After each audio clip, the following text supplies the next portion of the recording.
and I was sleeping in my office.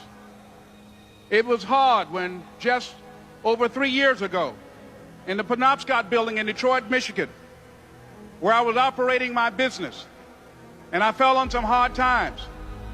It was hard coming into the lobby, and the security said, "Excuse me, Mr. Brown, can we see you for a moment?"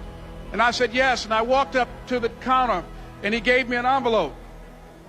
And he said, "Would you mind reading it here?"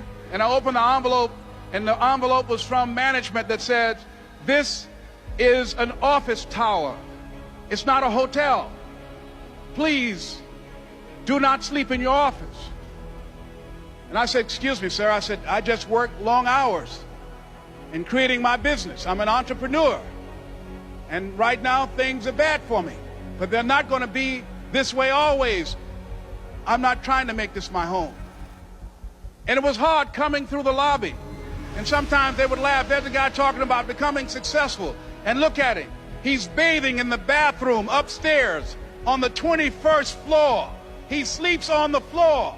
Him and 2 other dreamers up there. Look at him. It was hard, ladies and gentlemen, coming to speak to people. And I was facing financial difficulties in my own life.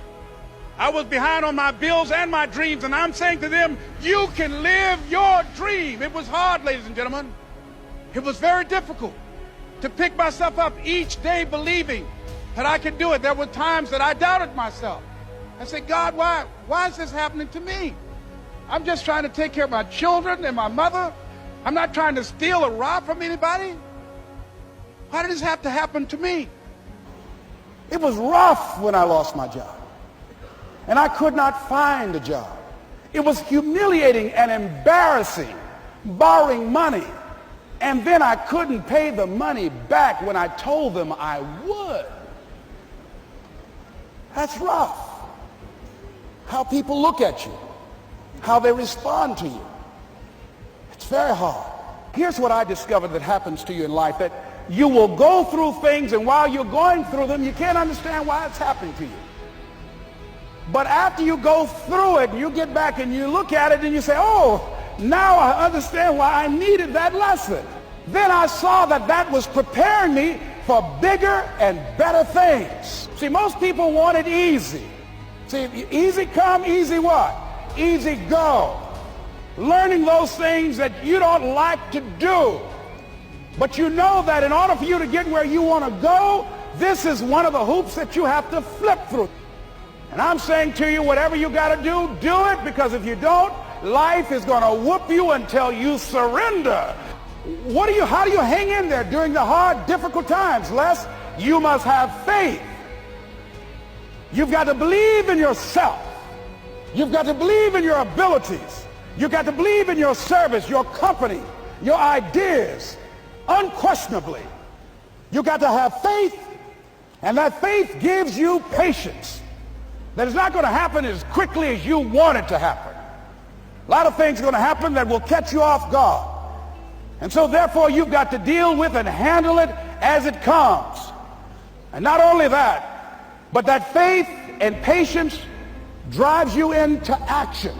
You've got to keep moving by continuing to push forward, by continuing to run toward my dream that one day I would have my own talk show. It's a long shot, ladies and gentlemen, from Liberty City, an abandoned building on a floor, never knowing my mother or father. It's a long shot. Being here with you today in this dome in Atlanta, it's a long shot. My mother used to say, birds of a feather flock together. If you run around with losers, you will end up a loser. It's necessary that you get the losers out of your life if you want to live your dream. Ask yourself the question, the people in my life right now, are they contributing to my growth and development? Are they making me a better person? Is it making me stretch mentally and emotionally and spiritually? Is it getting the best out of me? See, this is the only life you've got. That you get the energy drainers out of your life, people who don't want anything, people who are not striving, people who are not challenging themselves, people who aren't growing, people who have stopped dreaming. It's necessary that you align yourself with people and attract people into your business who are hungry, people who are unstoppable and unreasonable, People who are refusing to leave life just as it is and who want more. See, ladies and gentlemen, if you don't use your talents, if you don't use this power, this force that you have within you, you're going to lose it. I travel a lot speaking around the country, and I was out of Detroit for around 2 months. I came back to the airport, went in the parking lot, put my key in the ignition, turned the key. Can anybody tell me what happened? Can you tell me why the car did not get started? The battery was dead. Why was it dead? I had not been using it. Repeat after me, please. If you don't use it, you lose it. If you have the ability to play an instrument, the world's greatest said that if I miss a week of practice, I know it. And if I miss 2 weeks, the critics know it. And if I miss 3 weeks, my audience knows it. If you have the ability to draw well, and if you don't use that talent, eventually you're going to lose it. If I don't speak often, and at one point in my life, I missed speaking for around 6 months.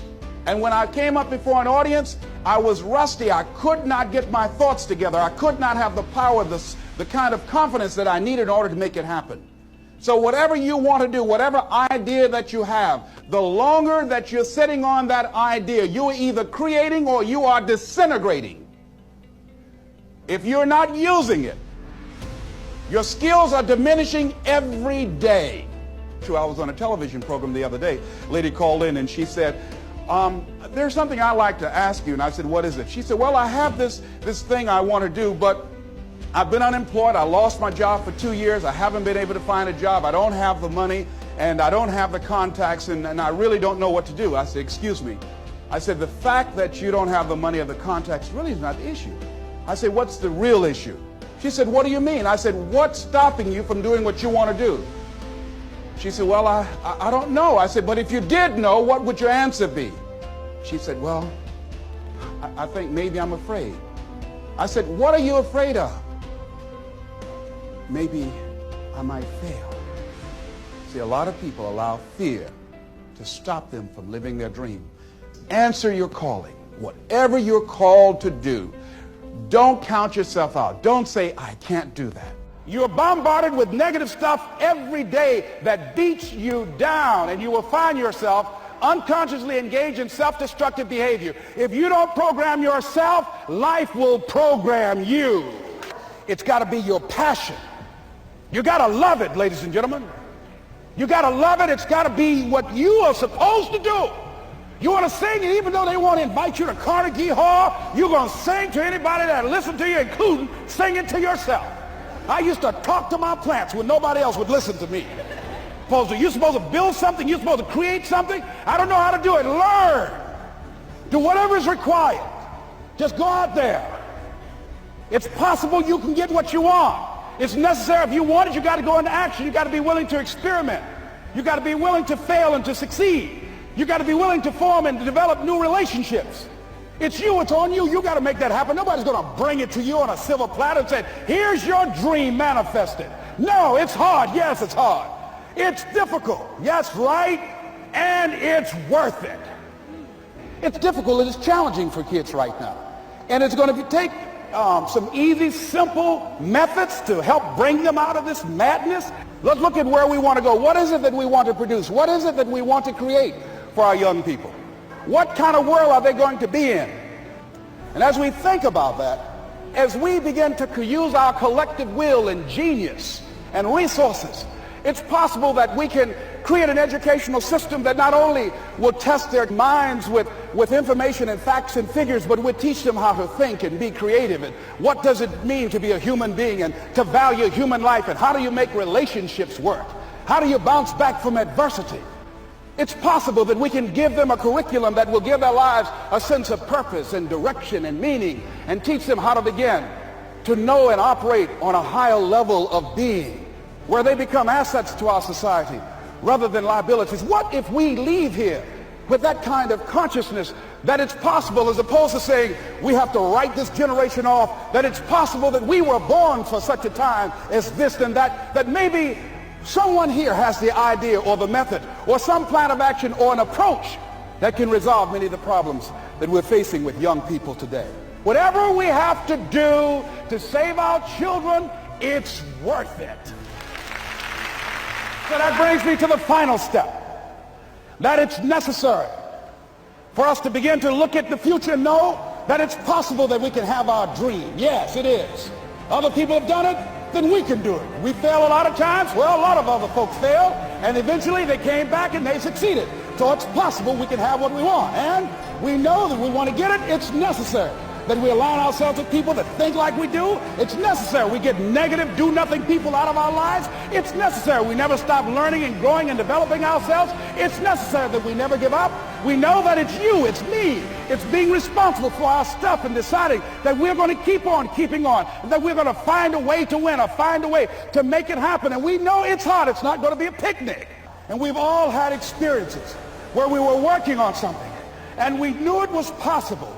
And we did those things that were necessary to bring it into reality. We took the responsibility to make it happen. Other people couldn't see it. A lot of people didn't believe it. You were attacked. You were criticized. People were opposing you, but you kept on doing it. It was hard. It was rough. It was difficult. But to you, it was worth it. And eventually you got to a level, you know, can nothing stop me now. I'm on the move. Don't stop running toward your dream.